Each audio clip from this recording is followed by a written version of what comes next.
ምንድነው ወንድሜ ምንድነው ምን አደረኩኝ ምን አደረኩ ትላለህ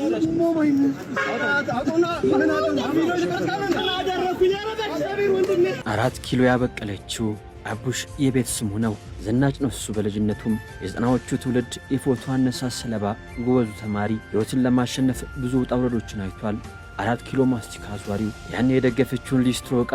ዛሬም በክብር አስቀምጧታል የአምባሳደር መንገድ የታክሲ ረዳቱ የሰሜን ማዘጋጃው የፓርኪንግ ሰራተኛው የፒያሳው ስፖርት ቤት ተላላኪና የጽዳት ሰራተኛ ቀበሌም ቲያትር ክበብ ጎራ ብሏል እንጀራ ለመብላት ብዙ ዞሯል በብዙ ሙያ ቀዳዳዎቹን ለመድፈን ጥሯል መምህርነት ህልሙ የኮቶቤው መምህር የማይክሮሊንኮ አካውንታንት ስለ ህልሙ በነፃ ቀጠሩኝ ብሎ ለኢቲቪ ደብዳቤ ጻፈው ህልመኛው ወጣት ጋሽ ውሸት ወርቅ ቀለማው ጋር ተመላልሶ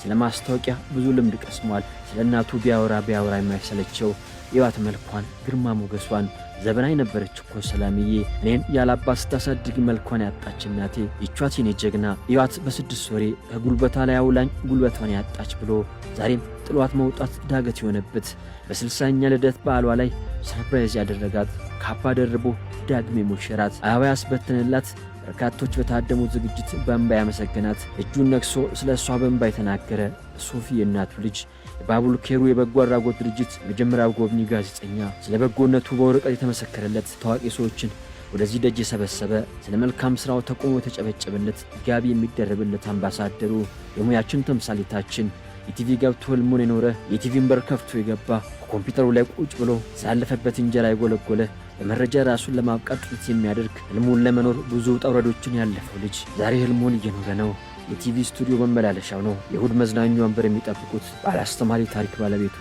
ጋዜጠኛ ሶፎንያስ ዋሲሁን